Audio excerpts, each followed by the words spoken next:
Hey everybody, JD Mills here, and today I'm going to talk about why it seems that movie adaptations always seem to fall flat from the book. I can't speak for every movie adaptation, I can't speak for every book, but I was watching Pet Sematary from 1989 a few months ago, and it got me thinking, like, why I felt like it was so bad. Because it's common consensus, like, among horror movie fans, that the 1989 version of Pet Sematary is leagues better than the 2019 version of Pet Sematary. If you know anything about me, you know that I'm obsessed with Pet Sematary. It's my favorite work of fiction ever. I don't care like what medium we're talking about, book, movie, I love it. The first exposure that I had to this story was the 2019 film adaptation. Before we go any further, I have to warn you, major spoilers for Pet Sematary in all mediums. Also, major content warning. Pet Sematary deals with very heavy topics, including like death of children, death of animals, grief, and we're gonna in this specific scene a lot of alcohol use. So keep that in mind. See, the reason why a lot of film adaptations, in my opinion, fall short is because they show you what happened in the text. They show you what happened in the text, but they don't show you why it is significant. And I think that why is so much more important than what. A scene from a book adapted to film can be completely different, but as long as they are touching on the reasons why it is important, that they are nailing that home with imagery or with dialogue, then I think that they succeed at adapting it, right? An adaptation isn't going to be the same. And I think that by sticking to the book as some sort of script, you're going to miss the point. The what that happens in a book, what is actually observable to us, doesn't translate very well into film because we're not getting the character's thoughts and we're not getting like certain amounts of context. I will be reading significant passages from chapter 37 and chapter 38 of Pet Sematary, discussing why those are important, what the significance of those passages are, then discussing the significance of the scene as a whole, and then we're going to be watching the film versions of that scene from the 1989 version and the 2019 version and discuss what they did right and what they might have done wrong. And then at the end, we'll discuss maybe how we could improve it even further. Louis Albert Creed set methodically about getting drunk. Downstairs in the cellar were 5 cases of Schlitz light beer. Louis drank beer, Judd drank it, Steve Masterson drank it, Missy Dandridge would occasionally have a beer or two while watching the kids. Kid, Louis reminded himself, going down the cellar stairs. Even Charlton, on the few occasions she had come over to the house, preferred a beer, as long as it was a light beer, to a glass of wine. So one day last winter, Rachel had gone out and bought a staggering 10 cases when Schlitz Light went on sale at the Brewer A&P. Stop you running down to Julio's in Orrington every time somebody drops in, she had said. And you're always quoting Robert Parker to me, love. Any beer that's in the refrigerator after the stores close is good beer, right? So drink this and think about the dough you're saving. Last winter, when things had been okay. When things had been okay. It was funny how quickly and easily your mind made that crucial division. So the key thing about this part of the text is that we are witnessing Lewis Crandall basically drinking away his sorrows. He's trying to distract himself. Currently, he's thinking about his friends, different times when things were easier, and then he thinks about a random story about beer. It seems pointless, but the whole function behind this is to distract himself from these intrusive thoughts that he's going to be plagued by later on in the scene. Lewis brought up the case of beer and shoved the cans into the fridge. Then he took one can, closed the fridge door, and opened the beer. Church came oiling slowly and rustily out of the pantry at the sound of the refrigerator door and stand inquiringly up at Lewis. The cat did not come too close. Lewis had perhaps kicked it too many times. Nothing for you, he told the cat. You had your can of callow today. If you want something else, go kill a bird. Church stood there, looking at him. Lewis drank off half of the can of beer and felt it go to his head almost at once. "You don't even eat them, do you?" he asked. "Just killing them is enough for you." Church strolled into the living room, apparently deciding there was going to be no food, and after a moment, Lewis followed it. He thought again randomly. Hey ho, let's go. So the appearance of Church here is entirely intentional. Church represents basically everything that the Pet Cemetery represents. And what's also important to note is that he is getting drunk. He is not in his right mind. And that is what's going to start leading him down this path of thinking these terrible thoughts in the scene. There's also the very notable inclusion of "Hey ho, let's go," which is kind of like almost like a sleeper agent trigger phrase for him. It's implied throughout Pet Cemetery that the monster of the book actually like implants its own thoughts. It kind of has like a form of mind control. And so the "Hey ho, let's go" is kind of like signifying that this isn't his own internal monologue anymore. Lewis sat down in his chair and looked at Church again. The cat was reclining on the rug by the TV stand, watching Lewis carefully, probably ready to run if Lewis should suddenly become aggressive and decide to put his kicking foot in gear. Instead, Lewis raised his beer. "To Gage," he said, "to my son, who might have been an artist, or an Olympic swimmer, or the motherfucking President of the United States. What do you say, asshole?" Church regarded him with those dull, strange eyes. So now he's lamenting at the death of Gage while engaging directly with Church. So this is now linking the two ideas together, that Gage plus the Pet Cemetery could equal some sort of different outcome.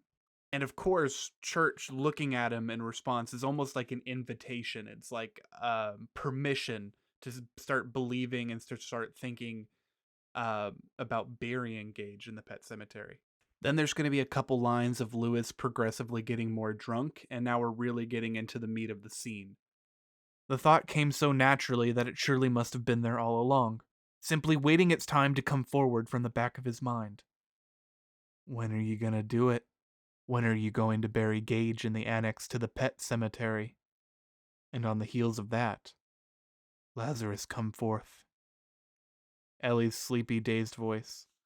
The teacher said if he'd just said, "come forth," probably everybody in that graveyard would have come out. So now Lewis is kind of engaging in some sort of circular reasoning. He's starting to loop back this idea of burying Gage in the Pet Cemetery with other things he's heard. And we're going to see that throughout the scene. He's going to remember a lot of things that people said, and things are going to begin twisting in favor of this idea.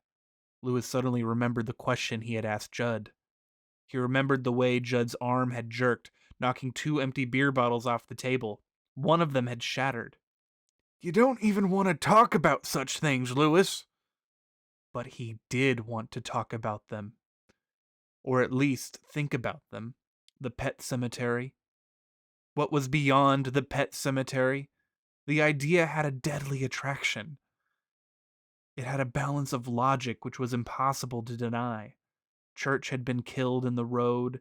Gage had been killed in the road. Here was Church, changed, of course, distasteful in some ways, but here. "You're rationalizing," a voice whispered. "He's not as good as ever. He's spooky. The crow, Lewis. Remember the crow." Good God. So now this is a very interesting part of this whole kind of like inner monologue that he's having, this back and forth.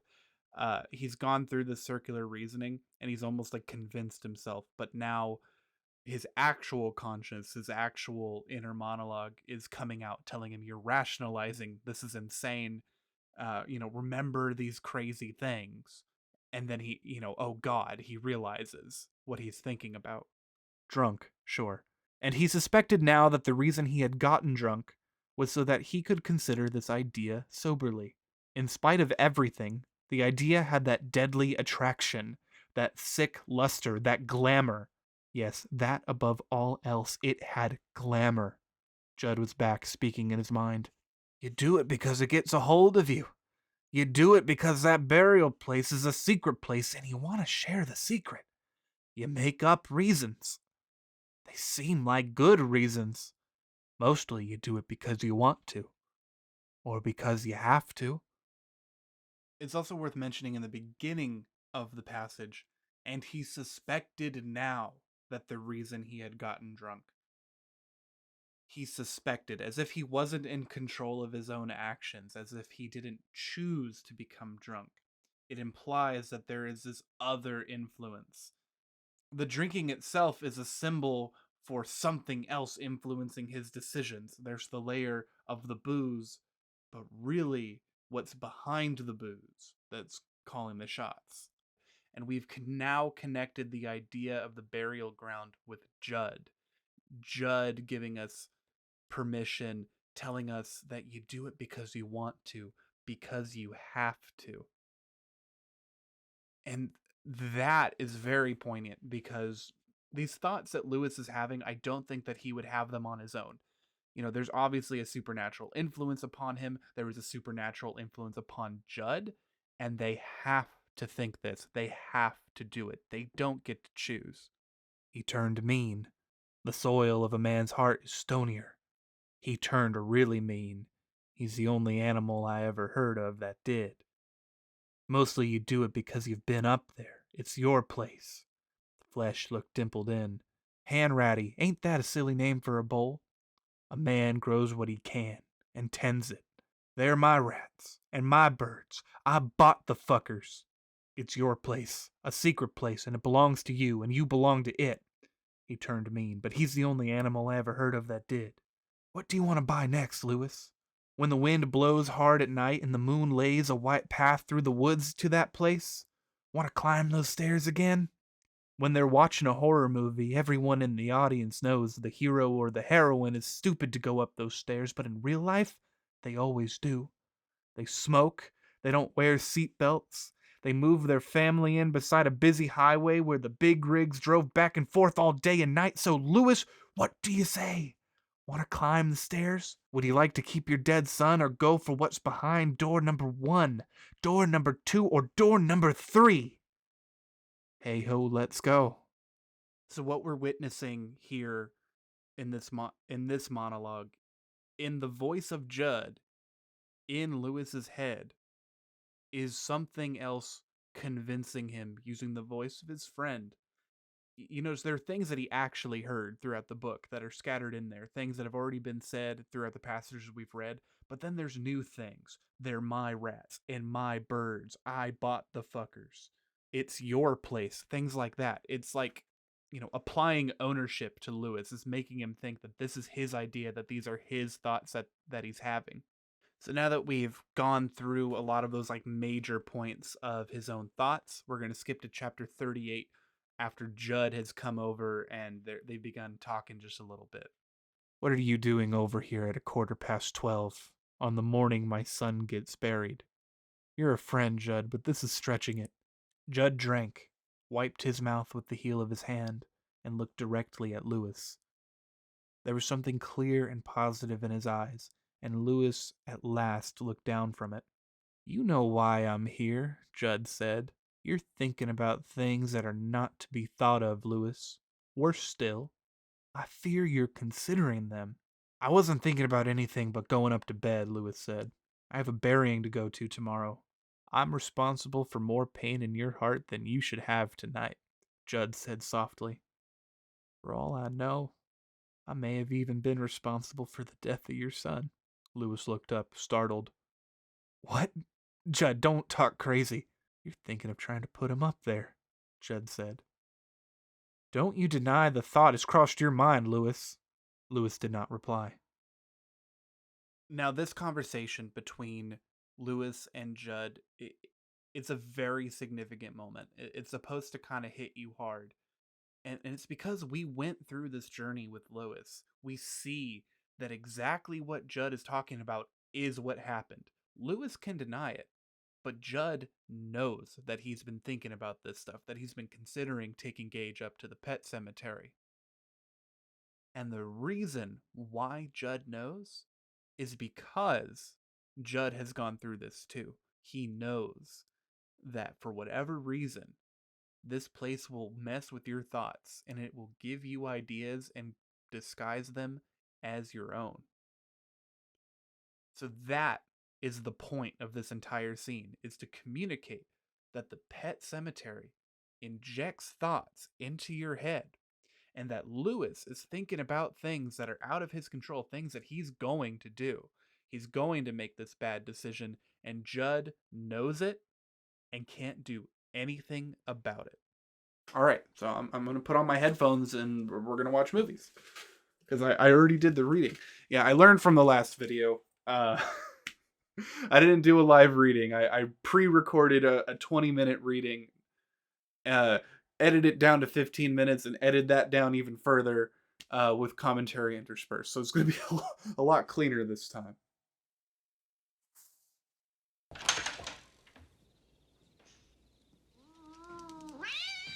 Okay, so there's church, which is important imagery. So at least there was a visual. John, I buried my son today. I'm very tired. I wonder if we could just... You're thinking thoughts best not thought of, Lois. I'm thinking about going to bed. I'm responsible for more pain in your heart than you should have tonight. For all I know, I may even be responsible for the death of your son. What?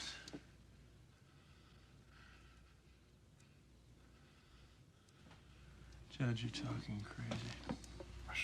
I love his performance as Judd.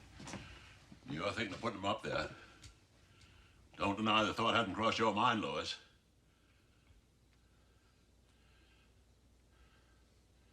Lois.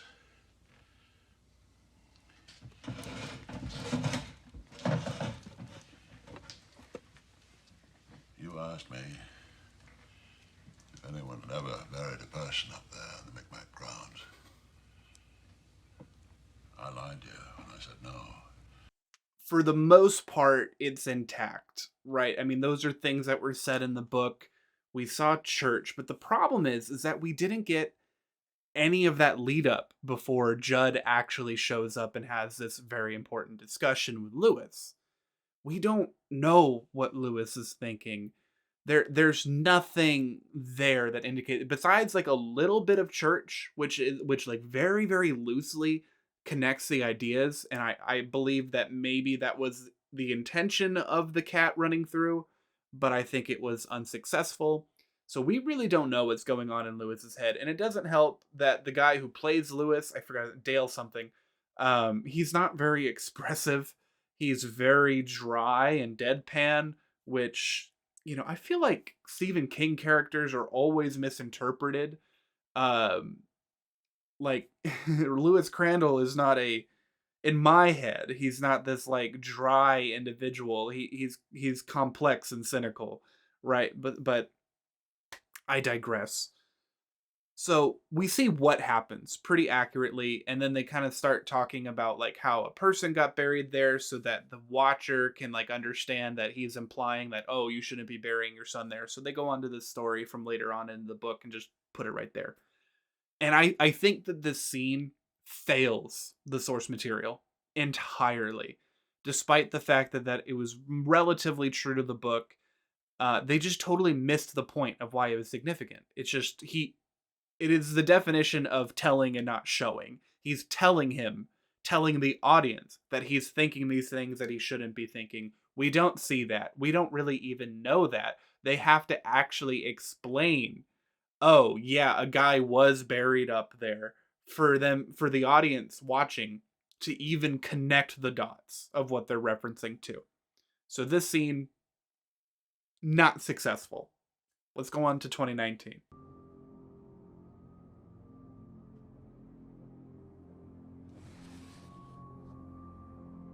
We see he's been drinking, he's thinking, and he looks over at Judd's house. Okay.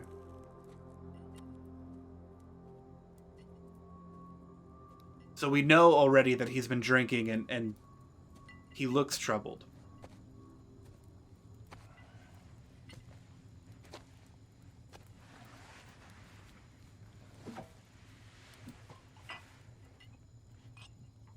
saw Rachel and Gage leaving a little while ago. Boston. Parents' house.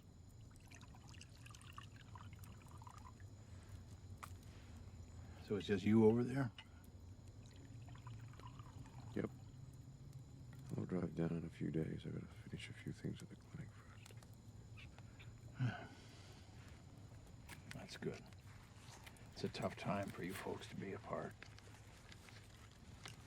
Yeah. Okay.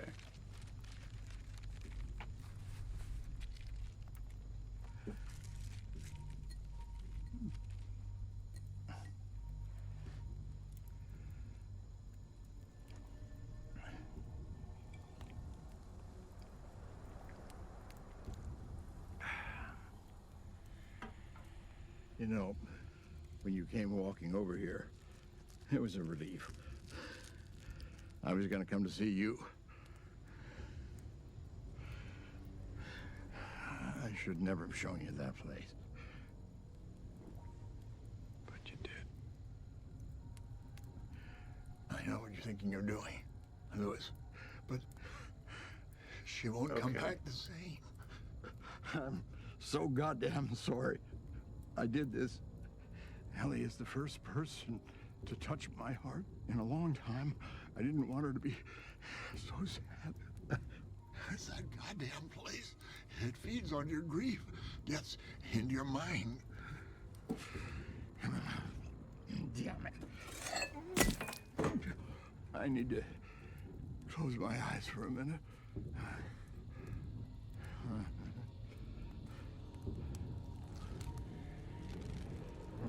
Okay, so the more that I watch this one, the more that I actually really like it.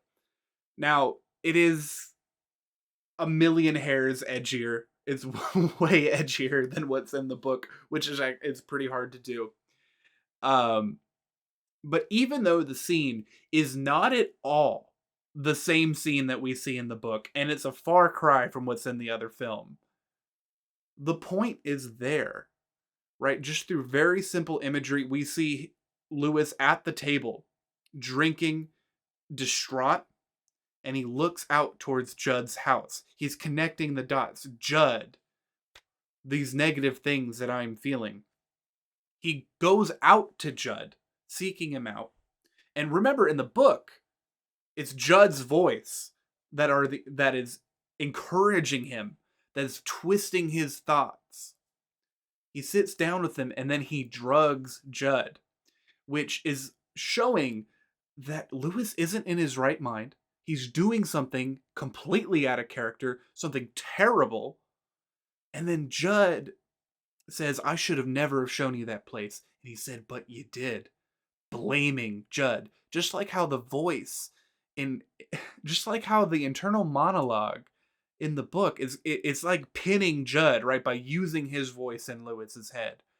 Lewis is accusing Judd of causing all this to happen, to have his child die.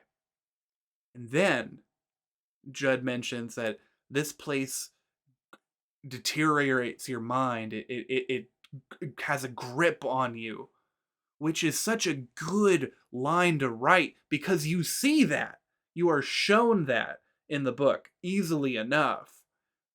But for him to say that as he's passing out after he has become victimized by somebody under the influence of the Pet Sematary, that is wrapping up the point of that scene very nicely. The point being that Lewis isn't in his right mind, that he's going to do things that he shouldn't be doing, and that it is not necessarily his choice, and that Judd is the one that set it all into motion.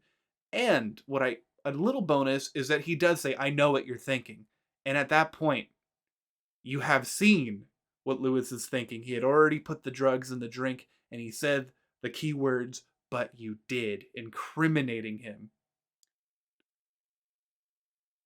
That scene was done great.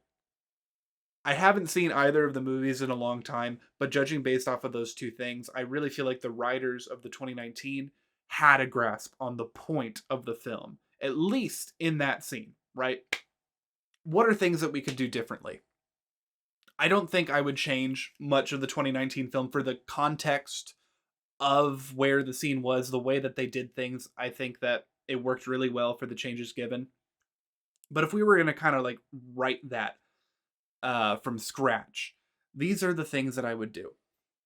First, we would show Lewis drinking a lot, right? Going down into the basement, grabbing a case of beers, and not a montage or something, but maybe it cuts to him sitting at the table and there's like a pile of beer cans. Church obviously has to make an appearance. He didn't in the 2019 version. I think that the utility of Church was replaced with the drugging of Judd, that terrible, horrible action. But so we have to see Church. And I think that line where he's yelling at the cat about, like you enjoy killing it, it's creating that idea that what comes out of the Pet Cemetery isn't normal anymore. And then I think what should happen is there should be the scene where he looks at him and raises his beer to gauge to my son, who might have been an artist or an Olympic swimmer or the motherfucking president of the United States. What do you say, asshole? And then the camera should pan to Church, showing the obviously yellow eyes rather than green as like kind of a symbol of that like silent affirmation to what he might be thinking. Then from there, the camera would pan to the window where you see the path out to the pet cemetery, kind of showing like that visual permission.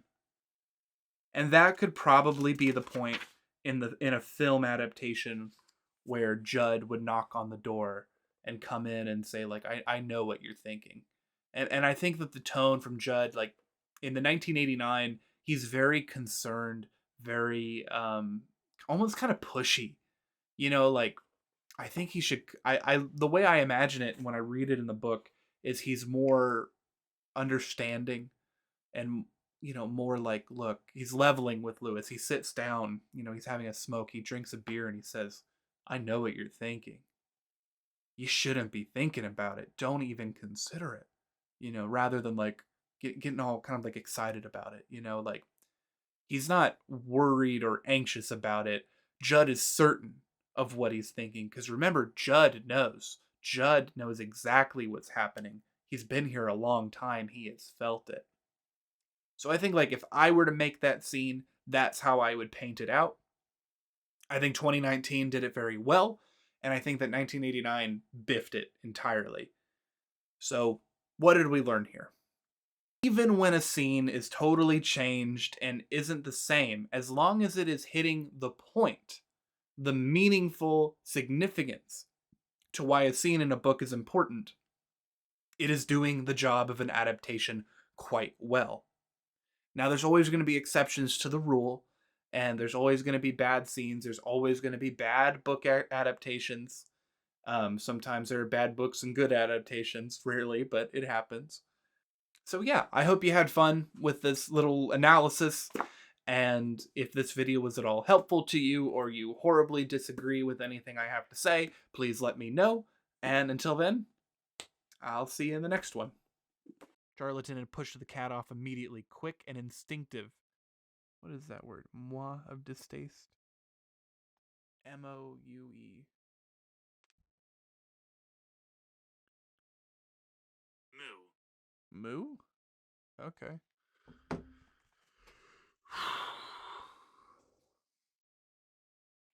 God, I fucking love this book.